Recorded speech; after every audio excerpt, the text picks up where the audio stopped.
हाँ बेटा देखो, आयनिक बॉन्ड क्या होता है, आयनिक बॉन्ड में होता क्या है, एक एटम इलेक्ट्रॉन कंप्लीट ट्रांसफर करता है और दूसरा एटम उस इलेक्ट्रॉन को लेता है। ध्यान रखना, आयनिक बॉन्ड सबसे पहली बात एक बॉन्ड नहीं होता है, ये एक तरह का फोर्स होता है जो दो अपोजिट आयंस को टाइटली बॉन्डेड रखता है, जिसकी वजह से वो क्या होते हैं, स्टेबल होते हैं। अब देखो उसमें होता क्या है, इसमें ए टाइप का एक एटम होता है और एक बी टाइप का होता है। ए टाइप का एटम कैसा होता है, इलेक्ट्रोपॉजिटिव। इलेक्ट्रोपॉजिटिव क्यों होता है, इलेक्ट्रोपॉजिटिव का मतलब होता है वो इलेक्ट्रॉन दे सकता है और अपने ऊपर पॉजिटिव चार्ज रख सकता है। भाई आप सिंपल सी बात एक जानते हो कि जो इलेक्ट्रॉन देता है उस पर पॉजिटिव चार्ज आता है, जो इलेक्ट्रॉन लेता है उस पर कैसा चार्ज आता है, नेगेटिव चार्ज आता है। कैसा चार्ज आता है बेटा, नेगेटिव चार्ज आता है, नेगेटिव। ठीक है। अब ये क्या करेगा बेटा, यहाँ पे देखो होगा क्या, यहाँ पर ए अपना कंप्लीटली इलेक्ट्रॉन किसको दे देगा, बी को दे देगा इलेक्ट्रॉन। तो जब एक इलेक्ट्रॉन देगा तो ए पर कैसा चार्ज आएगा बेटा, पॉजिटिव चार्ज, और बी पर कैसा चार्ज आ जाएगा, नेगेटिव चार्ज आ जाएगा।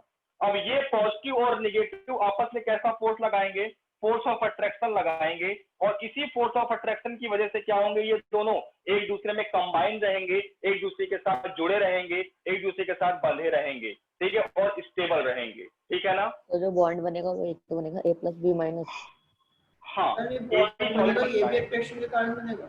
ए बी, हाँ, अट्रैक्शन फोर्स यही फोर्स होता है जो इनको बॉन्डेड रखता है, ठीक है बेटा। अब ए जो होता है वो होता है इलेक्ट्रोपॉजिटिव,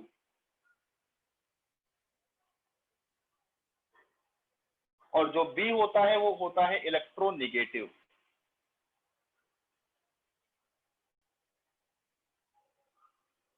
ठीक है, एग्जाम्पल समझते हैं हम लोग। अगर एग्जाम्पल हमारे सामने आ जाए, जैसे NaCl होता है बेटा, तो NaCl कैसे बनता है, देखो सोडियम और क्लोरीन, ध्यान समझना बेटा।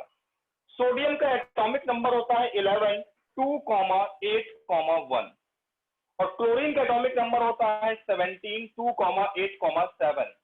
यार दुनिया में हर कोई स्टेबल रहना चाहता है, कोई नहीं चाहता कि हम अनस्टेबल रहें। अब सोडियम है, इसको बड़ी दिक्कत है, इसके लास्ट वाली सेल में, आउटर सेल में एक इलेक्ट्रॉन है, कह रहा मुझे अपना ऑक्टेट कंप्लीट मेरा करा दो और मुझे स्टेबल करा दो। यार इसके पास एक इलेक्ट्रॉन, इसको 8 इलेक्ट्रॉन पूरे करने के लिए 7 चाहिए। यहाँ पर क्लोरीन ही बड़ा परेशान आत्मा है, इसके पास 7 इलेक्ट्रॉन है, इसको 1 चाहिए। अब एक बात बताओ बेटा, 7 इलेक्ट्रॉन लेना आसान है या 1 इलेक्ट्रॉन लेना आसान है, 1 इलेक्ट्रॉन लेना आसान है। तो सोडियम कहेगा बेटा कोई बात नहीं क्लोरीन, लो तुम हमसे 1 इलेक्ट्रॉन ले लो कंप्लीटली, हम भी खुश तुम भी खुश, हमारा भी ऑक्टेट कंप्लीट हो जाएगा, हम भी स्टेबल हो जाएंगे, तुम भी स्टेबल हो जाओगे। तो इसके ऊपर बेटा आएगा एक पॉजिटिव चार्ज, 1 इलेक्ट्रॉन दे रहा है, इसके ऊपर आएगा एक नेगेटिव चार्ज, और इन दोनों के बीच जो फोर्स लगता है उसी की वजह से क्या होते हैं, Na+ और Cl- एक दूसरे की ओर क्या होते हैं, बॉन्डेड होते हैं, एक दूसरे की ओर बने रहते हैं और एक बॉन्ड का फॉर्मेशन रखते हैं, इसी को बोलते हैं आयनिक बॉन्ड। अगला एग्जांपल देखो अभी, अगला एग्जांपल MgO। MgO तो ये है मैग्नीशियम और ये है ऑक्सीजन। देखो मैग्नीशियम के पास 12 इलेक्ट्रॉन होते हैं, 2, 8, 2। ऑक्सीजन के पास होते हैं 8 इलेक्ट्रॉन, 2, 6। ठीक है बेटा, 2, 6। अब इसको मैग्नीशियम कह रहा है कि मुझे 6 इलेक्ट्रॉन की जरूरत है। मैग्नीशियम का कहना है कि मुझे स्टेबल होना है और मुझे 6 इलेक्ट्रॉन चाहिए, या तो 2 या तो लो। ये कह रहा मुझे 2 चाहिए, तो मैग्नीशियम कह रहा कोई बात नहीं तुम खुश रहो, लो। मैग्नीशियम कह रहा 2 इलेक्ट्रॉन तुम ले लो। तो इसने अपना कंप्लीटली 2 इलेक्ट्रॉन ट्रांसफर कर दिए। तो क्या होगा, 2 इलेक्ट्रॉन ट्रांसफर किए हैं, मतलब इस पर 2 का पॉजिटिव आएगा और यहाँ 2 का नेगेटिव चार्ज आएगा, और यही फोर्स की वजह से MgO bond, MgO compound form होता है। ठीक है, अगला देखो, अगला देखो K2S। भाई यहाँ पर 2 पोटेशियम है, 1 सल्फर है, ऐसे रखो K2S। अब जरा ध्यान समझना, पोटेशियम का होता है 19 का मतलब हो गया बेटा 2, 8, 8, 1, और इसका भी हो गया 2, 8, 8, 1। सल्फर का एटॉमिक नंबर 16 होता है, इलेक्ट्रॉनिक कॉन्फ़िगरेशन हो गया 2, 8, 6।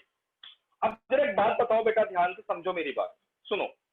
पोटेशियम का एटॉमिक नंबर 19 होता है, इसकी आउटर सेल में 1 इलेक्ट्रॉन है, इसको चाहिए 7 इलेक्ट्रॉन, बड़ा टफ टास्क है। इसको चाहिए 2 इलेक्ट्रॉन, तो 1 इलेक्ट्रॉन इसने दिया एक इलेक्ट्रॉन इसने दिया, तो दो पोटेशियम है, एक एक इलेक्ट्रॉन दिया तो पोटेशियम पे प्लस चार्ज आया, 2 पोटेशियम मतलब 2k प्लस, और एक सल्फर ने 2 इलेक्ट्रॉन लिए हैं तो इस पर कितना आया बेटा चार्ज, माइनस का चार्ज आया।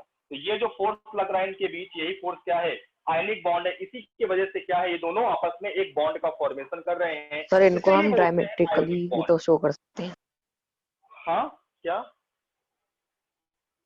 सर कैसे? डायग्रामेटिकली तो शो करते हैं। नहीं, ये डायरेक्ट सर इनका कोई शेप नहीं होता है, इनकी कोई डायरेक्शन नहीं होती है। अभी लिखवा रहा हूं, it is non directional in nature, क्योंकि इसकी कोई फोर्स की डायरेक्शन थोड़ी होती है यहाँ पे इसकी। तो एक चीज नोट लिखो, आयनिक लिखो जरा, लिखो सर एक डाउट था सर। वीडियो पॉज क्या हो रही है बार बार। सर ये सल्फर में, सर सल्फर ने दो इलेक्ट्रॉन्स लिए और पोटेशियम ने 2 इलेक्ट्रॉन्स दिए, ये भी आयनिक बॉन्ड के कारण आया है। बिल्कुल भाई, ट्रांसफर ऑफ इलेक्ट्रॉन हो रहा है, complete transfer of electron, complete दे दिया इसने अपना इलेक्ट्रॉन, तभी तो पॉजिटिव आ गया इसके ऊपर, अदरवाइज थोड़ी आता। तो ये भी सर जो फोर्स लग रही है आयनिक बॉन्ड के कारण, वही उसी के कारण हुआ है। हाँ हाँ, आयनिक बॉन्ड की वजह से ही K2S फॉर्म हो रहा है यहाँ पे। बेटा कुछ टर्म्स होते हैं जिनकी वजह से हमें पता चलेगा आयनिक बॉन्ड है कि नहीं, वो आगे नेक्स्ट लेक्चर पे आएगा, मैं वहां बताऊंगा कि कौन से एलिमेंट्स आयनिक बॉन्ड बनाते हैं, कौन नहीं बनाते, क्योंकि पूरी पीरियोडिक टेबल में सभी एलिमेंट्स आयनिक बॉन्ड नहीं बनाते, कुछ स्पेसिफिक होते हैं, वो मैं आपको नेक्स्ट टाइम पे आपको डिटेल में बताऊंगा। लिखो जरा डेफिनेशन लिखो, the bond formation, the bond formation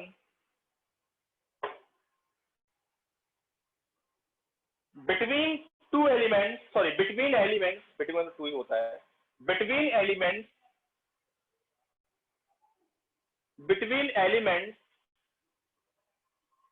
of different in nature,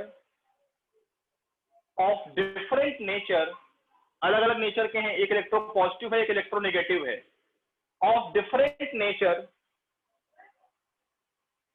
by complete transfer of electron by, बहुत अच्छा पॉइंट है ध्यान रखना, by complete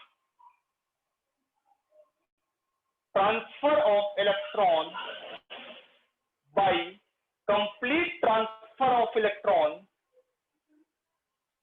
by complete transfer of electron is known as ionic bond or electrovalent bond, is known as ionic bond or electrovalent bond, is known as ionic bond or electrovalent bond.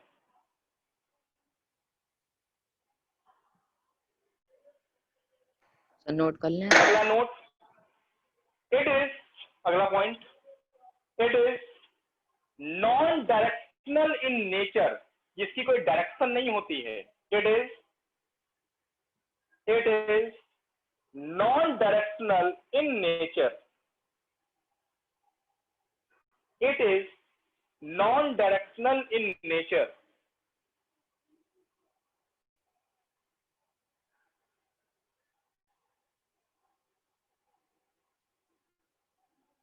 Note कर लो बेटा, पूरा complete note करो जल्दी से।